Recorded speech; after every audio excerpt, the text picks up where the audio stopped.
Hello friends, welcome to Sharada competitive academy. History KSET syllabus ಏನಿದೆ ಅನ್ನೋದ್ರ ಬಗ್ಗೆ ನಾವು ಚರ್ಚೆ ಮಾಡ್ತಾ ಇದ್ವಿ. ಇದು ಪಾರ್ಟ್ 2 ವಿಡಿಯೋ ಆಗಿರುತ್ತೆ. ಪಾರ್ಟ್ 1 ವಿಡಿಯೋ ಯಾರು ನೋಡಿಲ್ವೋ ಅದನ್ನ ಸಂಪೂರ್ಣವಾಗಿ ನೋಡಿ ನಂತರ ಇದನ್ನ ನೋಡಿ, ಆಗ ನಿಮಗೆ ಅರ್ಥ ಆಗುತ್ತೆ ಅಂತ ಹೇಳ್ತಾ ಈಗ ಪಾರ್ಟ್ 2 ಅಲ್ಲಿ ನಾವು ಘಟಕ 6ರಿಂದ ಚರ್ಚೆ ಮಾಡೋಣ. ಏನ್ ಕೊಟ್ಟಿದ್ದಾರೆ ಈ ಸಿಲೆಬಸ್ ಅಲ್ಲಿ ಅಂತ ಅಂದ್ರೆ, ಸಮಾಜ ಮತ್ತು ಸಂಸ್ಕೃತಿ, ಸಾಮಾಜಿಕ ಸಂಘಟನೆ, ಸಾಮಾಜಿಕ ರಚನೆ, ಸೂಫಿಗಳ ಬಗ್ಗೆ ಅಧ್ಯಯನವನ್ನ ಮಾಡಬೇಕು. ಅವರ ಆದೇಶಗಳು, ಅವರ ನಂಬಿಕೆಗಳು, ಆಚರಣೆಗಳು, ನಾಯಕರು, ಸೂಫಿ ಸಂತರಗಳ ಬಗ್ಗೆ ಅಧ್ಯಯನವನ್ನ ಮಾಡಬೇಕು. ಸಾಮಾಜಿಕ ಸಮನ್ವಯ, ಸೂಫಿ ಸಂತರು ಯಾರು? ನಿಜಾಮುದ್ದೀನ್ ಔಲಿಯಾ, ಶೇಖ್ ಸಲೀಂ ಚಿಸ್ತಿ ಅವರ ಬಗ್ಗೆ ಅಧ್ಯಯನವನ್ನ ಮಾಡಬೇಕು. ಹಾಗೆ ಭಕ್ತಿ ಮೂಮೆಂಟ್, ಶೈವಿಸಂ, ವೈಷ್ಣವಿಸಂ, ಆಮೇಲೆ ನೋಡಿ ಶಕ್ತಿ ಧರ್ಮ, ಇದನ್ನ ನಾವು ಶಾಕ್ತ ಪಂಥ ಅಂತಾನೂ ಕೂಡ ಕರಿತೀವಿ, ಅದರ ಬಗ್ಗೆ ಅಧ್ಯಯನವನ್ನ ಮಾಡಬೇಕು. ನೆಕ್ಸ್ಟ್ ಏನಿದೆ, ಮಧ್ಯಕಾಲೀನ ಅವಧಿಯ ಸಂತರು, ಮಧ್ಯಕಾಲೀನ ಅವಧಿಯ ಸಂತರ ಬಗ್ಗೆ ಅಧ್ಯಯನವನ್ನ ಮಾಡಬೇಕು.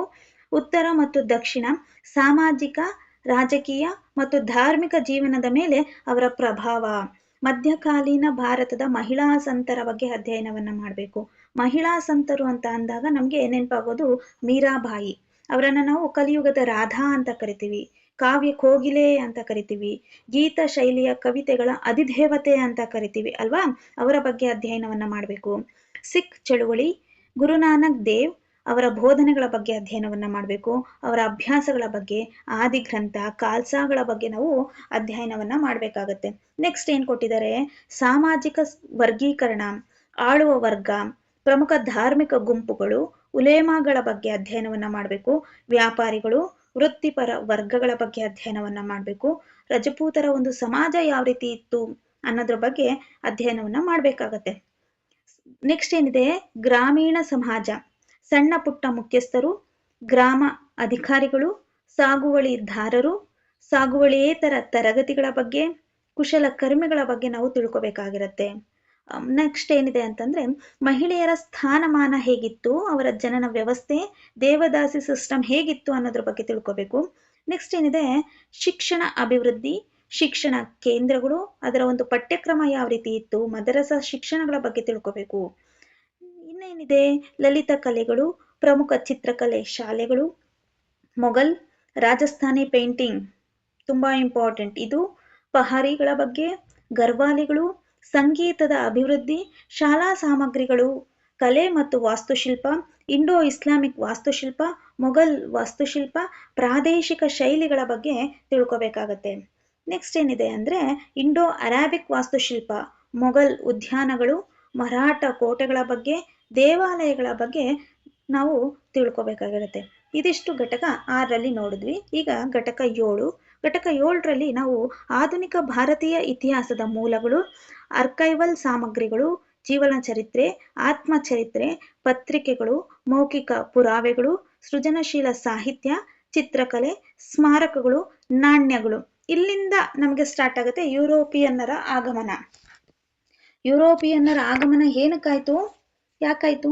ಯುರೋಪಿಯನ್ನರ ಆಗಮನ ಯಾಕಾಯ್ತು? ಆಧುನಿಕ ಭಾರತ ಅಂದ ತಕ್ಷಣ ನಮಗೆ ನಾವು ಅನ್ಕೋಬೇಕಾಗಿರೋದು ಯುರೋಪಿಯನ್ನರ ಆಗಮನ ಅಂತ. ನೋಡಿ, 1453ರಲ್ಲಿ ಆಟೋಮನ್ ಟರ್ಕರು ಕಾನ್ಸ್ಟಾಂಟಿನೋಪಲ್ ನಗರ ಅಂದ್ರೆ ಈಗಿನ ಇಸ್ತಾಂಬುಲ್ ಅನ್ನ ವಶಪಡಿಸ್ಕೊಳ್ತಾರೆ. ಆಗ ಯುರೋಪಿಯನ್ನರಿಗೆ ಹೋಗಕ್ಕೂ ಬರಕ್ಕೂ ದಾರಿ ಇಲ್ದಂಗಾಗತ್ತೆ. ಇದು ಯುರೋಪಿಯನ್ನರು ಭಾರತಕ್ಕೆ ಬರಬೇಕು ಅಂದಾಗ ಅವ್ರಿಗಿದ್ದಿದ್ದು ಒಂದೇ ಒಂದು ಮಾರ್ಗ ಏನಿತ್ತು, ಕಾನ್ಸ್ಟಾಂಟಿನೋಪಲ್. ಅದನ್ನ ಏನ್ ಮಾಡ್ತಾರೆ ಇವರು, ಆಟೋಮನ್ ಟರ್ಕರು ವಶಪಡಿಸ್ಕೊಳ್ಳೋದ್ರಿಂದ ಇವ್ರಿಗೆ ಬರೋಕ್ಕಾಗಲ್ಲ. ಸೊ ಹೀಗಾಗಿ ಯಾರು ಯುರೋಪಿಯನ್ನರಿಗೆ ಭಾರತಕ್ಕೆ ಬರಲೇಬೇಕಾದಂತ ಅನಿವಾರ್ಯ ಇರುತ್ತೆ. ಸೊ ಹಾಗಾಗಿ ಅವರು ಜಲಮಾರ್ಗವನ್ನ ಕಂಡುಹಿಡಿತಾರೆ. 1498 ಮೇ 17ನೇ ತಾರೀಕು ಫಸ್ಟ್ ಜಲಮಾರ್ಗವನ್ನ ಕಂಡುಹಿಡಿದು ವಾಸ್ಕೋಟಿಗಾಮ ಏನ್ ಮಾಡ್ತಾನೆ, ಭಾರತಕ್ಕೆ ಬರ್ತಾನೆ. ಅವ್ರು ಯಾರು? ವಾಸ್ಕೋಟಿಗಾಮ, ಪೋರ್ಚುಗೀಸ್ ಬರ್ತಾರೆ. ಅದರ ಬಗ್ಗೆ ನಾವು ಆಳವಾಗಿ ಅಧ್ಯಯನವನ್ನ ಮಾಡಬೇಕು. ನೋಡಿ, ನೆಕ್ಸ್ಟ್ ಸಿಲೆಬಸ್ ಅಲ್ಲಿ ಏನ್ ಕೊಟ್ಟಿದ್ದಾರೆ, ಮೌಖಿಕ ಪುರಾವೆಗಳ ಬಗ್ಗೆ ಓದಬೇಕು, ಸೃಜನಶೀಲ ಸಾಹಿತ್ಯಗಳ ಬಗ್ಗೆ, ಚಿತ್ರಕಲೆಗಳ ಬಗ್ಗೆ, ಸ್ಮಾರಕಗಳ ಬಗ್ಗೆ, ನಾಣ್ಯಗಳ ಬಗ್ಗೆ ಅಧ್ಯಯನವನ್ನ ಮಾಡಬೇಕು. ಬ್ರಿಟಿಷ್ ಶಕ್ತಿಯ ಉದಯಗಳ ಬಗ್ಗೆ ಅಧ್ಯಯನವನ್ನ ಮಾಡಬೇಕಾಗತ್ತೆ. 16ನೇ ಶತಮಾನದಿಂದ 18ನೇ ಶತಮಾನದವರೆಗೆ ಭಾರತದಲ್ಲಿ ಯುರೋಪಿಯನ್ ವ್ಯಾಪಾರಿಗಳು, ಪೋರ್ಚುಗೀಸ್, ಡಚ್ಚರು, ಫ್ರೆಂಚರು, ಬ್ರಿಟಿಷರ ಬಗ್ಗೆ ಅಧ್ಯಯನವನ್ನ ಮಾಡಬೇಕು. ಭಾರತದಲ್ಲಿ ಬ್ರಿಟಿಷ್ ಪ್ರಭುತ್ವ ಸ್ಥಾಪನೆ ಮತ್ತು ಅವರ ವಿಸ್ತರಣೆಗಳು, ಬ್ರಿಟಿಷ್ ಪ್ರಭುತ್ವ ಯಾವ ರೀತಿ ಸ್ಥಾಪನೆ ಆಗುತ್ತೆ ಬ್ರಿಟಿಷ್ ಒಂದು ಪ್ರಭುತ್ವ ಅಂತ ಅಂದಾಗ, ಅವರು ನೋಡಿ 1746ರಿಂದ 1763ರವರೆಗೆ ಯುರೋಪಿಯನ್ನರೇ ಆದಂಥ ಫ್ರೆಂಚರೊಂದಿಗೆ ಯುದ್ಧವನ್ನ ಮಾಡ್ತಾರೆ. ಅದನ್ನ ನಾವು ಕಾರ್ನಾಟಿಕ್ ಯುದ್ಧಗಳು ಅಂತ ಕರಿತೀವಿ, ಹಾಗೆ ಆಂಗ್ಲೋ ಫ್ರೆಂಚ್ ಯುದ್ಧಗಳು ಅಂತ ಕೂಡ ಕರಿತೀವಿ. ಅವರು ಯುದ್ಧವನ್ನ ಮಾಡಿ ಅಲ್ಲಿಂದ ಅವರು ಬ್ರಿಟಿಷ್ ಪ್ರಭುತ್ವವನ್ನು ಭಾರತದಲ್ಲಿ ಸ್ಥಾಪನೆ ಮಾಡ್ತಾರೆ. ನಂತರ ಹೇಗೆ ವಿಸ್ತರಣೆ ಮಾಡ್ಕೊಳ್ತಾರೆ? 1767ರಿಂದ 1799ರವರೆಗೆ ಏನ್ ನಡೆಯುತ್ತೆ? ಮೈಸೂರು ಯುದ್ಧಗಳು ನಡೆಯುತ್ತೆ. ಆಂಗ್ಲೋ ಮೈಸೂರು ಯುದ್ಧಗಳು 1767ರಿಂದ 1799ರವರೆಗೆ ನಡೆಯುತ್ತೆ. ನೆಕ್ಸ್ಟ್ ಆಂಗ್ಲೋ ಮರಾಠ ಯುದ್ಧಗಳು ನಡೆಯುತ್ತೆ 1775ರಲ್ಲಿ. ಸಾಲ್ಬಾಯಿ ಒಪ್ಪಂದ, ಸಾಲ್ಬಾಯಿ ಅಗ್ರಿಮೆಂಟ್ ಅಂತಾನೆ ಕರಿತೀವಿ. ಯಾವಾಗ? 1782 ಮೇ 17ನೇ ತಾರೀಕು ಅದು ಸಾಲ್ಬಾಯಿ ಅಗ್ರಿಮೆಂಟ್. ಬೆಸಿನ್ ಒಪ್ಪಂದ 1802 ಬೆಸಿನ್ ಒಪ್ಪಂದ 1802 ಡಿಸೆಂಬರ್ 31. 1802 ಡಿಸೆಂಬರ್ 31 ಏನು ಡಿಸೆಂಬರ್ 31 ಬೆಸಿನ್ ಒಪ್ಪಂದ ಆಗತ್ತೆ. ತುಂಬಾ ಇಂಪಾರ್ಟೆಂಟ್ ಅದು. ಅದಾದ್ಮೇಲೆ ಸಿಖ್ ಯುದ್ಧಗಳು ನಡೆಯುತ್ತೆ 1845ರಿಂದ 1846. ಲಾಹೋರ್ ಒಪ್ಪಂದ 1846ರಲ್ಲಿ ಲಾಹೋರ್ ಒಪ್ಪಂದ ಬಹಳ ಮುಖ್ಯ. ಆಮೇಲೆ 1848ರಿಂದ 1849ರವರೆಗೆ ಎರಡನೇ ಆಂಗ್ಲೋ ಸಿಖ್ ಯುದ್ಧಗಳು ನಡೆಯುತ್ತೆ. ಇದ್ರ ಬಗ್ಗೆ ಎಲ್ಲ ನಾವು ಚರ್ಚೆ ಮಾಡೋಣ ಮುಂದಿನ ದಿನಗಳಲ್ಲಿ ಅಂತ ಹೇಳ್ತಾ, ನೋಡಿ ನೆಕ್ಸ್ಟ್ ಇನ್ನ ಏನೇನ್ ಕೊಟ್ಟಿದ್ದಾರೆ ಸಿಲೆಬಸ್ ಅಲ್ಲಿ. ಪ್ರಮುಖ ರಾಜ್ಯಗಳಾದ ಬಂಗಾಳ, ಹೌದ್, ಹೈದರಾಬಾದ್, ಮೈಸೂರು, ಕರ್ನಾಟಕ, ಪಂಜಾಬ್ಗಳೊಂದಿಗಿನ ಬ್ರಿಟಿಷ್ ಸಂಬಂಧಗಳು ಯಾವ ರೀತಿ ಅನ್ನೋದ್ರ ಬಗ್ಗೆ ನಾವು ತಿಳ್ಕೊಳ್ತಾ ಬರ್ಬೇಕಾಗತ್ತೆ. ಹೌದಲ್ವಾ? ಬಂಗಾಳ ಅಂದ ತಕ್ಷಣ ನಮಗೆ ನೆನಪಾಗೋದು ಏನು? ಬಂಗಾಳದ ಅಧಿಪತ್ಯ ಸ್ಥಾಪನೆ ಮಾಡೋದಕ್ಕೆ ಅವ್ರು ಏನ್ ಮಾಡಿದ್ರು? ಬ್ಯಾಟಲ್ ಆಫ್ ಪ್ಲಾಸಿ 1757 ಜೂನ್ 23ನೇ ತಾರೀಕು. ಕಪ್ಪು ಕೋಣೆ ದುರಂತ 1756 ಜೂನ್ 20ನೇ ತಾರೀಕು ಕಪ್ಪು ಕೋಣೆ ದುರಂತ. ಆಮೇಲೆ ಬ್ಯಾಟಲ್ ಆಫ್ ಪ್ಲಾಸಿ ಆದ್ಮೇಲೆ ಬ್ಯಾಟಲ್ ಆಫ್ ಬಕ್ಸಾರ್ 1764ರಲ್ಲಿ ನಡೆಯುತ್ತೆ. ಬಕ್ಸಾರ್ ಕದನ, ಅದ್ರ ಬಗ್ಗೆ ನಾವು ತಿಳ್ಕೊಬೇಕಾಗತ್ತೆ. ನೆಕ್ಸ್ಟ್ ಇನ್ನ ಏನೇನ್ ಕೊಟ್ಟಿದ್ದಾರೆ ಅಂತ ಅಂದಾಗ ನೋಡಿ, 1857ರ ದಂಗೆ ಇದನ್ನ ನಾವು ಪ್ರಥಮ ಸ್ವಾತಂತ್ರ್ಯ ಸಂಗ್ರಾಮ ಅಂತ ಕರಿತೀವಿ. ಅದಕ್ಕೆ ಕಾರಣಗಳೇನು, ಸ್ವರೂಪ ಏನು, ಅದರ ಪರಿಣಾಮಗಳ ಏನು ಅನ್ನೋದ್ರ ಬಗ್ಗೆ ನಾವು ಅಧ್ಯಯನವನ್ನ ಮಾಡಬೇಕು. ಕಂಪನಿ, ಕ್ರೌನ್ ಆಡಳಿತ, ಈಸ್ಟ್ ಇಂಡಿಯಾ ಕಂಪನಿಯ ಅಡಿಯಲ್ಲಿ ಕೇಂದ್ರ ಮತ್ತು ಪ್ರಾಂತೀಯ ರಚನೆಯ ವಿಕಸನ ಆಯಿತು ಅನ್ನೋದ್ರ ಬಗ್ಗೆ ನಾವು ತಿಳ್ಕೊಬೇಕಾಗತ್ತೆ. ಕಂಪನಿಯ ಅಡಿಯಲ್ಲಿ ಪರಮಾಧಿಕಾರ, ನಾಗರಿಕ ಸೇವೆ, ನ್ಯಾಯಾಂಗ, ಪೊಲೀಸ್ ಮತ್ತು ಸೈನ್ಯ ವ್ಯವಸ್ಥೆ ಹೇಗಿತ್ತು ಅನ್ನೋದ್ರ ಬಗ್ಗೆ ತಿಳ್ಕೋಬೇಕು. ರಾಜಪ್ರಭುತ್ವ ಅಡಿಯಲ್ಲಿ ರಾಜ ಸಂಸ್ಥಾನಗಳಲ್ಲಿ ಬ್ರಿಟಿಷ್ ನೀತಿ, ಪರಮಾಧಿಕಾರಗಳ ಬಗ್ಗೆ ನಾವು ತಿಳ್ಕೊಬೇಕಾಗತ್ತೆ. ನೋಡಿ ನೆಕ್ಸ್ಟ್ ಇನ್ನೇನಿದೆ, ಸ್ಥಳೀಯ ಸ್ವಯಂ ಸರ್ಕಾರಗಳ ಬಗ್ಗೆ ತಿಳ್ಕೋಬೇಕು.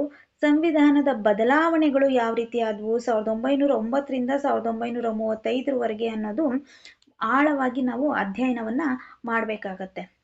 ಈಗ ಘಟಕ 8ರಲ್ಲಿ ಏನ್ ಕೊಟ್ಟಿದ್ದಾರೆ ಅನ್ನೋದ್ರ ಬಗ್ಗೆ ತಿಳ್ಕೊಳ್ಳೋಣ.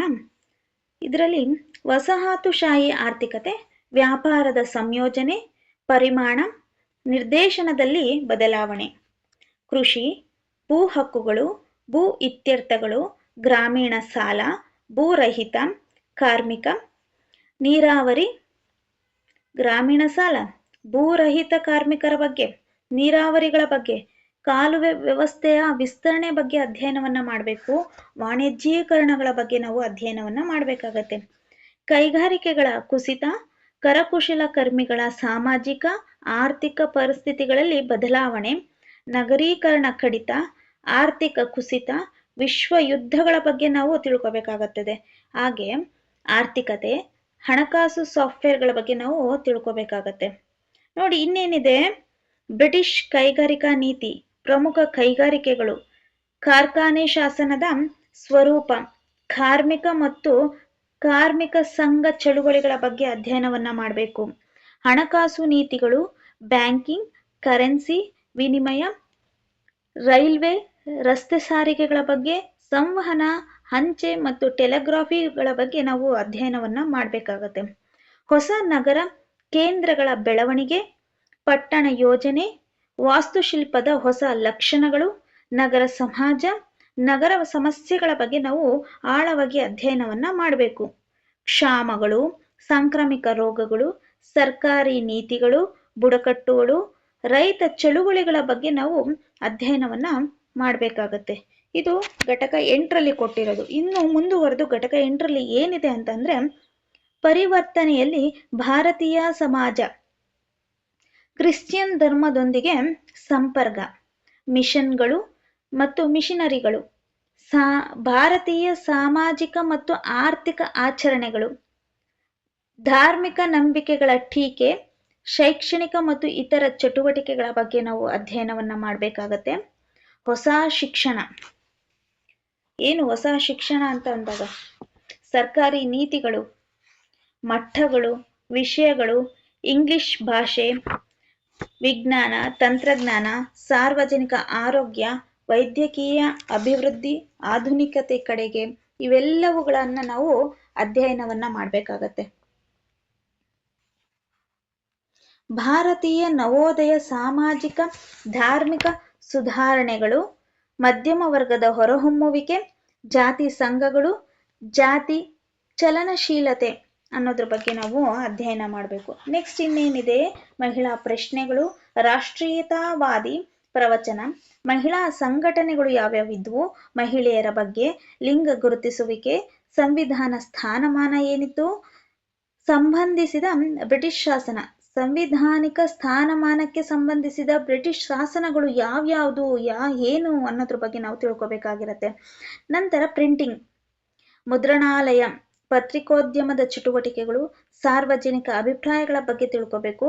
ಭಾರತೀಯ ಭಾಷೆಗಳು, ಸಾಹಿತ್ಯ ಪ್ರಕಾರಗಳ ಆಧುನೀಕರಣ, ಚಿತ್ರಕಲೆ, ಸಂಗೀತ ಮತ್ತು ಪ್ರದರ್ಶನ ಕಲೆಗಳಲ್ಲಿ ಮರು ದೃಷ್ಟಿಕೋನಗಳ ಬಗ್ಗೆ ನಾವು ಆಳವಾಗಿ ಅಧ್ಯಯನವನ್ನ ಮಾಡಬೇಕು. ಘಟಕ 9ರಲ್ಲಿ ಏನಿದೆ? ಭಾರತೀಯ ರಾಷ್ಟ್ರೀಯತೆಯ ಉದಯ, ರಾಷ್ಟ್ರೀಯತೆಯ ಸಾಮಾಜಿಕ ಮತ್ತು ಆರ್ಥಿಕ ಆಧಾರ, ಭಾರತೀಯ ಕಾಂಗ್ರೆಸ್ ಜನನ. ಅಂದ್ರೆ ಭಾರತೀಯ ರಾಷ್ಟ್ರೀಯ ಕಾಂಗ್ರೆಸ್ 1885 ಡಿಸೆಂಬರ್ 28ರಲ್ಲಿ ಸ್ಥಾಪನೆ ಆಗುತ್ತೆ. ಎ.ಓ. ಹ್ಯೂಮ್ ಅವರು ಸ್ಥಾಪನೆ ಮಾಡ್ತಾರೆ.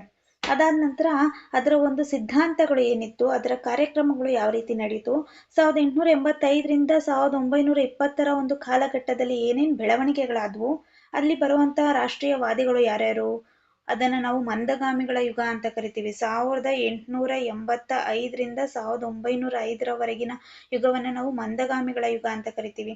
ಅಲ್ಲಿ ಸುರೇಂದ್ರನಾಥ್ ಬ್ಯಾನರ್ಜಿ ಅವ್ರನ್ನ ಕಾಣ್ಬೋದು, ಗೋಪಾಲಕೃಷ್ಣ ಗೋಖಲೆ ಅವ್ರನ್ನ ನೋಡ್ತೀವಿ, ಇನ್ನು ಸುಮಾರು ಜನನ್ನ ನಾವು ನೋಡ್ತಾ ಬರ್ತೀವಿ.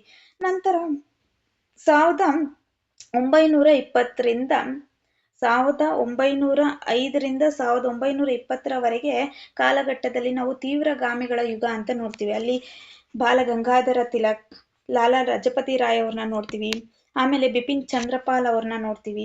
ಅನಂತರ ಇನ್ನೇನು ನೋಡ್ತೀವಿ ಅಂದ್ರೆ, ಆರಂಭಿಕ ರಾಷ್ಟ್ರೀಯವಾದಿಗಳು, ದೃಢ ನಿಶ್ಚಯದ ರಾಷ್ಟ್ರೀಯವಾದಿಗಳ ಬಗ್ಗೆ ನಾವು ತಿಳ್ಕೊಬೇಕಾಗತ್ತೆ. ಕ್ರಾಂತಿಕಾರಿಗಳ ಬಗ್ಗೆ ನಾವು ತಿಳ್ಕೊಬೇಕು.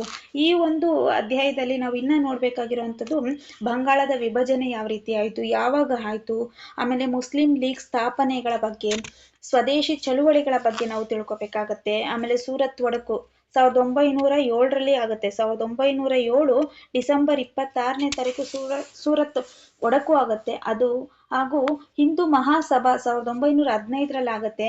ಅದರ ಬಗ್ಗೆ ನಾವು ಅಧ್ಯಯನವನ್ನ ಮಾಡಬೇಕಾಗತ್ತೆ. ನೆಕ್ಸ್ಟ್ ಹೋಮ್ ರೂಲ್ ಚಳುವಳಿ ಆಗುತ್ತೆ 1916ರಲ್ಲಿ. ಅದ್ರ ಬಗ್ಗೆ ನಾವು ಆಳವಾಗಿ ಅಧ್ಯಯನವನ್ನ ಮಾಡಬೇಕು. ಅದಾದ್ಮೇಲೆ 1920ರಿಂದ ನಮ್ಗೆ ಗಾಂಧಿ ಯುಗ ಸ್ಟಾರ್ಟ್ ಆಗುತ್ತೆ. ಗಾಂಧಿ ಯುಗ, ಆ ಗಾಂಧಿ ಯುಗ ಆದ್ಮೇಲೆ ನಾವು ಈ ಗಾಂಧಿ ಯುಗವನ್ನ ನಾವು ಸುಮಾರು ಎಷ್ಟು ದಿನ ಬೇಕು ಗೊತ್ತಾ, ಅದಕ್ಕೆ ಒಂದು ಚಾಪ್ಟರ್ ಆಚೆ ಗಾಂಧಿ ಯುಗವನ್ನ ಅಧ್ಯಯನವನ್ನ ಮಾಡ್ಲಿಕ್ಕೆ ಸುಮಾರು ವಿಚಾರಗಳನ್ನ ನಾವು ಅಲ್ಲಿ ನೋಡ್ತಾ ಬರ್ತೀವಿ, ಹೌದಲ್ವಾ? ನೆಕ್ಸ್ಟ್ ಇನ್ನೇನಿದೆ? ಗಾಂಧಿವಾದಿ ಸಾಮೂಹಿಕ ಚಳುವಳಿಗಳು, ಸುಭಾಷ್ ಚಂದ್ರ ಬೋಸ್, INA ರಾಷ್ಟ್ರೀಯ ಚಳುವಳಿಯಲ್ಲಿ ಮಧ್ಯಮ ವರ್ಗದ ಪಾತ್ರ, ರಾಷ್ಟ್ರೀಯ ಚಳುವಳಿಯಲ್ಲಿ ಮಹಿಳೆಯರ ಭಾಗವಹಿಸುವಿಕೆ ಯಾವ ರೀತಿ ಅನ್ನೋದ್ರ ಬಗ್ಗೆ ತಿಳ್ಕೊಬೇಕಾಗತ್ತೆ. ನೆಕ್ಸ್ಟ್ ಎಡಪಂಥೀಯ ರಾಜಕೀಯ ಯಾವ ರೀತಿ ಇತ್ತು ಅನ್ನೋದ್ರ ಬಗ್ಗೆ, ಖಿನ್ನತೆಗೆ ಒಳಗಾದ ವರ್ಗ ಚಳುವಳಿಗಳ ಬಗ್ಗೆ ಅಧ್ಯಯನವನ್ನ ಮಾಡಬೇಕು. ಕೋಮು ರಾಜಕೀಯ, ಮುಸ್ಲಿಂ ಲೀಗ್, ಪಾಕಿಸ್ತಾನ ಯಾವ ರೀತಿ ಉಗಮವಾಯಿತು, ಸ್ವಾತಂತ್ರ್ಯ ಮತ್ತು ವಿಭಜನೆ, ಸ್ವಾತಂತ್ರ್ಯ ಯಾವ ರೀತಿ ನಮಗೆ ದೊರೀತು, ಸ್ವತಂತ್ರ ದೊರೆತಾದ್ಮೇಲೆ ನಮಗೆ ಭಾರತ ವಿಭಜನೆ ಆಯಿತು, ಅದು ಯಾವ ರೀತಿ ಆಯಿತು ಅನ್ನೋದ್ರ ಬಗ್ಗೆ, ಸ್ವತಂತ್ರದ ನಂತರ ಭಾರತ ಯಾವ ರೀತಿಯಾದಂಥ ಸವಾಲುಗಳನ್ನು ಎದುರಿಸಬೇಕಾಗಿತ್ತು, ಮತ್ತೆ ರಾಜಪ್ರಭುತ್ವದ ರಾಜ್ಯಗಳ ಏಕೀಕರಣ, ಅದು ಯಾವುದು, ಕಾಶ್ಮೀರ, ಜುನಾಗಢ್, ಹೈದರಾಬಾದ್, ಬಹಳ ಇಂಪಾರ್ಟೆಂಟ್ ಇದು ಅಲ್ವಾ. ಅನಂತರ ಏನಿದೆ, BR ಅಂಬೇಡ್ಕರ್ ಅವರು ಭಾರತೀಯ ಸಂವಿಧಾನದ ರಚನೆಯನ್ನ ಮಾಡ್ತಾರೆ, ಅದರ ವೈಶಿಷ್ಟ್ಯತೆಗಳ ಬಗ್ಗೆ ಅಧ್ಯಯನವನ್ನ ಮಾಡಬೇಕು. ಅಧಿಕಾರಶಾಹಿಯ ರಚನೆಗಳ ಬಗ್ಗೆ, ಹೊಸ ಶಿಕ್ಷಣ ನೀತಿಗಳ ಬಗ್ಗೆ ತಿಳ್ಕೊಬೇಕಾಗತ್ತೆ. ಆರ್ಥಿಕ ನೀತಿಗಳು, ಯೋಜನಾ ಪ್ರಕ್ರಿಯೆಗಳ ಬಗ್ಗೆ ಅಧ್ಯಯನವನ್ನ ಮಾಡಬೇಕು. ಅಭಿವೃದ್ಧಿ, ಸ್ಥಳಾಂತರ ಮತ್ತು ಬುಡಕಟ್ಟು ಸಮಸ್ಯೆಗಳ ಬಗ್ಗೆ ನಾವು ಅಧ್ಯಯನವನ್ನ ಮಾಡಬೇಕು. ಭಾಷಾವಾರು ರಾಜ್ಯಗಳ ಪುನರ್ರಚನೆ ಆಗತ್ತೆ. ಕೇಂದ್ರಗಳು ಮತ್ತು ರಾಜ್ಯಗಳ ಸಂಬಂಧಗಳು ಏನಿದ್ವು, ವಿದೇಶಾಂಗ ನೀತಿ ಉಪಕ್ರಮಗಳ, ಪಂಚಶೀಲ ತತ್ವಗಳ ಬಗ್ಗೆ ನಾವು ತಿಳ್ಕೊಬೇಕಾಗತ್ತೆ. ಭಾರತೀಯ ರಾಜಕೀಯದ ಚಲನಶೀಲತೆಗಳ ಬಗ್ಗೆ ನಾವು ಇದ್ರ ಬಗ್ಗೆ ಎಲ್ಲ ನಾವು ಅಧ್ಯಯನವನ್ನ ಮಾಡ್ತಾ ಬರ್ಬೇಕಾಗತ್ತೆ. ನೆಕ್ಸ್ಟ್ ಕೊನೆಯದಾಗಿರುವಂಥದ್ದು ಘಟಕ 10. ಘಟಕ 10ರಲ್ಲಿ ನೋಡಿ, ಘಟಕ 10ರಲ್ಲಿ ಏನೇನು ಕೊಟ್ಟಿದ್ದಾರೆ ಅಂತ ಅಂದ್ರೆ, ಐತಿಹಾಸಿಕ ವಿಧಾನ, ಸಂಶೋಧನೆ ವಿಧಾನ, ಇತಿಹಾಸ ಶಾಸ್ತ್ರ, ಇತಿಹಾಸದ ವ್ಯಾಪ್ತಿ ಪ್ರಾಮುಖ್ಯತೆ, ಇತಿಹಾಸದಲ್ಲಿ ವಸ್ತುನಿಷ್ಠತೆ, ಪಕ್ಷಪಾತ, ಹ್ಯೂರಿಸ್ಟಿಕ್ಸ್ ಕಾರ್ಯಾಚರಣೆ, ಇತಿಹಾಸದಲ್ಲಿ ವಿಮರ್ಶೆ, ಸಂಶ್ಲೇಷಣೆ, ಪ್ರಸ್ತುತಿ ಇತಿಹಾಸ, ಅದರ ಸಹಾಯಕ ವಿಜ್ಞಾನಗಳ ಬಗ್ಗೆ ನಾವು ಅಧ್ಯಯನವನ್ನ ಮಾಡಬೇಕು. ಇತಿಹಾಸ ಒಂದು ವಿಜ್ಞಾನ, ಕಲೆ ಅಥವಾ ಸಮಾಜ ವಿಜ್ಞಾನನ ಅನ್ನೋದ್ರ ಬಗ್ಗೆ ನಾವು ಅಧ್ಯಯನವನ್ನ ಮಾಡಬೇಕು. ಮತ್ತೆ ಕಾರಣಗಳು, ಕಲ್ಪನೆಯ ಇತಿಹಾಸ, ಪ್ರಾದೇಶಿಕ ಇತಿಹಾಸದ ಮಹತ್ವಗಳು, ಭಾರತೀಯ ಇತಿಹಾಸದ ಇತ್ತೀಚಿನ ಪ್ರವೃತ್ತಿಗಳ ಬಗ್ಗೆ ನಾವು ತಿಳ್ಕೊಬೇಕಾಗತ್ತೆ. ಸಂಶೋಧನಾ ವಿಧಾನಶಾಸ್ತ್ರಗಳ ಬಗ್ಗೆ, ಇತಿಹಾಸದಲ್ಲಿ ಕಲ್ಪನೆಗಳ ಬಗ್ಗೆ, ಪ್ರಾಸ್ತಾವಿತ ಸಂಶೋಧನೆಯ ಕ್ಷೇತ್ರ, ಮೂಲಗಳು, ದತ್ತಾಂಶ ಸಂಗ್ರಹಣೆ, ಪ್ರಾಥಮಿಕ ಮಾಧ್ಯಮಿಕ ಮೂಲ ಮತ್ತು ಸಾರಿಗೆ ಮೂಲಗಳ ಬಗ್ಗೆ ತಿಳ್ಕೋಬೇಕು. ಐತಿಹಾಸಿಕ ಸಂಶೋಧನೆಯಲ್ಲಿನ ಪ್ರವೃತ್ತಿಗಳು, ಇತ್ತೀಚಿನ ಭಾರತೀಯ ಇತಿಹಾಸ ಚರಿತ್ರೆಗಳ ಬಗ್ಗೆ ನಾವು ತಿಳ್ಕೊಬೇಕಾಗತ್ತೆ. ಇತಿಹಾಸದಲ್ಲಿ ವಿಷಯದ ಆಯ್ಕೆ, ಟಿಪ್ಪಣಿಗಳು ತೆಗೆದುಕೊಳ್ಳುವುದು, ಉಲ್ಲೇಖಗಳ ಬಗ್ಗೆ, ಅಡಿ ಟಿಪ್ಪಣಿಗಳ ಬಗ್ಗೆ, ಗ್ರಂಥಸೂಚಿ, ಪ್ರಬಂಧ ಮತ್ತು ನಿಯೋಜನೆ ಬರವಣಿಗೆ ಬಗ್ಗೆ ನಾವು ತಿಳ್ಕೊಬೇಕಾಗತ್ತೆ. ಮತ್ತೆ ಕೃತಿ ಚೌರ್ಯ, ಬೌದ್ಧಿಕ ಅಪ್ರಾಮಾಣಿಕತೆ ಮತ್ತು ಇತಿಹಾಸ ಬರವಣಿಗೆ, ಐತಿಹಾಸಿಕ ಬರವಣಿಗೆಗಳ ಆರಂಭ, ಗ್ರೀಕ್, ರೋಮನ್ ಮತ್ತು ಚರ್ಚ್ ಇತಿಹಾಸ ಶಾಸ್ತ್ರಗಳ ಬಗ್ಗೆ ನಾವು ಅಧ್ಯಯನವನ್ನ ಮಾಡಬೇಕಾಗತ್ತೆ. ನೆಕ್ಸ್ಟ್ ಇನ್ನೇನಿದೆ, ನವೋದಯವನ್ನ ಓದಬೇಕಾಗತ್ತೆ. ನವೋದಯ ಮತ್ತು ಇತಿಹಾಸ ಬರವಣಿಗೆ ಮೇಲೆ ಅದರ ಪ್ರಭಾವ, ಇತಿಹಾಸ ಬರವಣಿಗೆಯಲ್ಲಿ ಬರ್ಲಿನ್ ಕ್ರಾಂತಿ ಹೇಗಾಯ್ತು, ವಾನ್ ರಾಂಕೆ ಅವ್ರ ಬಗ್ಗೆ ಓದ್ಕೋಬೇಕಾಗತ್ತೆ. ಇತಿಹಾಸ, ಮಾರ್ಕ್ಸ್ವಾದಿ ತತ್ವಶಾಸ್ತ್ರ, ವೈಜ್ಞಾನಿಕ ಭೌತವಾದ, ಇತಿಹಾಸದ ಆವರ್ತಕ ಸಿದ್ಧಾಂತ,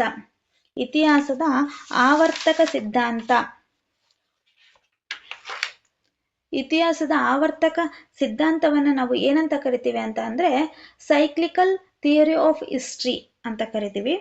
ನೋಡಿ, ಓಸ್ವಾಲ್ಡ್ ಸ್ಪೆಂಗ್ಲರ್ ಅವ್ರ ಬಗ್ಗೆ ನಾವು ತಿಳ್ಕೊಬೇಕಾಗತ್ತೆ. ಸವಾಲು ಮತ್ತು ಪ್ರತಿಕ್ರಿಯೆ ಸಿದ್ಧಾಂತಗಳ ಬಗ್ಗೆ, ಆರ್ನಾಲ್ಡ್ ಜೋಸೆಫ್ ಟೈನ್ಬಿ ಪೋಸ್ಟ್, ಇತಿಹಾಸದಲ್ಲಿ ಆಧುನಿಕತಾವಾದ, ಈ ಎಲ್ಲವುಗಳ ಬಗ್ಗೆ ನಾವು ಇತಿಹಾಸವನ್ನ ಓದಬೇಕು. 10 ಚಾಪ್ಟರ್ನಲ್ಲೂ ಕೂಡ ಏನೇನು ಕೊಟ್ಟಿದ್ದಾರೆ ಅನ್ನೋದ್ರ ಬಗ್ಗೆ ಸಂಪೂರ್ಣ ಅರಿವು ನಮ್ಗೆ ಇವಾಗ ಬಂದಿದೆ. ಇದ್ರ ಬಗ್ಗೆ ನಾವು ತಿಳ್ಕೊಂಡ್ಮೇಲೆ ನೆಕ್ಸ್ಟ್ ನಮ್ಮ ಪ್ರೋಸೆಸ್ ಏನಿರಬೇಕು, ಅದನ್ನ ಚಾಪ್ಟರ್ ವೈಸ್ ಅಧ್ಯಯನವನ್ನ ಮಾಡ್ತಾ ಬರಬೇಕು. ನಮ್ಮ ಚಾನೆಲ್ ಕಡೆಯಿಂದ ನಿಮಗೆ ಚಾಪ್ಟರ್ ವೈಸ್ ಕ್ಲಾಸಸ್ನ ಮಾಡ್ತಾ ಬರ್ತೀವಿ. ನಮ್ಮ ಕ್ಲಾಸ್ನ ತಪ್ಪದೆ ಫಾಲೋ ಮಾಡಿ, ಸಬ್ಸ್ಕ್ರೈಬ್ ಆಗಿ, ಯಾಕಂದ್ರೆ ನಾವು ಮಾಡುವಂಥ ಪ್ರತಿ ಒಂದು ವಿಡಿಯೋ ನಿಮಗೆ ನೋಟಿಫಿಕೇಶನ್ ಬಂದಾಗ ಗೊತ್ತಾಗತ್ತೆ. ಹೀಗಾಗಿ ಸಬ್ಸ್ಕ್ರೈಬ್ ಆಗಿ ಅಂತ ಹೇಳ್ತಾ, ನಾವು ಮಾಡುವಂಥ ಪ್ರತಿಯೊಂದು ವಿಡಿಯೋನ ನೋಡಿ ನಿಮ್ಗೊಂದಷ್ಟು ನಾಲೆಜ್ ಬರುತ್ತೆ. ಈ ಸಾರಿ ಏನಂದರೆ 2026 ಅಕ್ಟೋಬರ್ 11 ಏನು ನಡೀತಿದೆ KCET ಎಕ್ಸಾಮು, ಅದನ್ನು ನೀವು ಈ ಸರಿ ಕ್ಲಿಯರ್ ಮಾಡ್ಕೊಳ್ಳೇಬೇಕು. ನನಗೇನು ಗೊತ್ತಿಲ್ಲಪ್ಪ, ಝೀರೋ ನಾಲೆಜಲ್ಲಿದ್ದೀನಿ, ನಾನು KCET ಕ್ಲಿಯರ್ ಮಾಡ್ಕೋಬೇಕು ಅನ್ನೋರು ಕೂಡ ನನ್ನ ಚಾನಲ್ನ ಸಬ್ಸ್ಕ್ರೈಬ್ ಆಗಿ ನೋಡ್ತಾ ಬನ್ನಿ. ನನ್ನ ವಿಡಿಯೋಸ್ನ ನಿಮಗೆ ಒಂದಷ್ಟು ನಾಲೆಡ್ಜ್ ಬರುತ್ತೆ ಅನ್ನೋಂಥ ಭರವಸೆ ನಾನು ನಿಮಗೆ ಕೊಡ್ತೀನಿ. ಯಾಕಂದರೆ ಮುಂಚೆ ಎಲ್ಲ ನಮಗೆ ಡೇಟು ಗೊತ್ತಿರಲಿಲ್ಲ, ಯಾವಾಗ ನಡೆಯುತ್ತೆ ಎಕ್ಸಾಮು ಅಂತ. ನೋಟಿಫಿಕೇಶನ್ ಆದಮೇಲೆ ಡೇಟ್ ಬಿಡ್ತಿದ್ರು. ಬಟ್ ಇವಾಗ ನೋಟಿಫಿಕೇಶನ್ ಇನ್ನೂ ಆಗಿಲ್ಲ, ಬಟ್ ಈಗಲೇ ಬಿಟ್ಟಿದ್ದಾರೆ. ಸೊ ನಮಗೆ ಸುಮಾರು ನೋಡಿ, ಇವಾಗ ಫೆಬ್ ಮುಗೀತು, ಮಾರ್ಚ್, ಸುಮಾರು ಒಂದು 7 ತಿಂಗಳಷ್ಟು ಒಂದು ಅಧ್ಯಯನವನ್ನು, 6ರಿಂದ 7 ತಿಂಗಳು ಅಧ್ಯಯನವನ್ನು ಮಾಡಿದ್ರೆ KCET ಕ್ಲಿಯರ್ ಮಾಡ್ಕೋಬೋದು. ಇಷ್ಟು ಟೈಮ್ ಇದೆ, ತುಂಬ ಸಿಲೆಬಸ್ ಇದೆ. ಏನು ಇಷ್ಟು ಟೈಮ್ ಇದೆ ಬಿಡು ಅಂತಲೂ ನೆಗ್ಲೆಕ್ಟ್ ಮಾಡೋ ಹೋಗೂ ಇಲ್ಲ. ಯಾಕಂದರೆ ತುಂಬ ಸಿಲೆಬಸ್ ಇರೋದ್ರಿಂದ ಎಲ್ಲವನ್ನ ಓದ್ಕೊಂಡು ಬರೋ ಅಷ್ಟೊತ್ತಿಗೆ ನಮ್ಗೆ ಅಷ್ಟು ಟೈಮ್ ಹಿಡಿಯುತ್ತೆ. ಡೈಲಿ ಕ್ಲಾಸಸ್ ನಡೆಯುತ್ತೆ, ಡೈಲಿ ಚಾಪ್ಟರ್ ವೈಸ್ ಕ್ಲಾಸಸ್ ಮಾಡ್ತಾ ಬರ್ತೀನಿ. ನೋಡ್ತಾ ಬನ್ನಿ. ಈ ಸರಿ KCET ಯಾಕೆ ಕ್ಲಿಯರ್ ಆಗಲ್ಲ ನೋಡೋಣ ಅಂತ ಹೇಳ್ತಾ, ಕೊನೆ ತನಕ ವಿಡಿಯೋವನ್ನು ನೋಡಿದಂಥ ಎಲ್ಲರಿಗೂ ಧನ್ಯವಾದಗಳು. Thank you very much.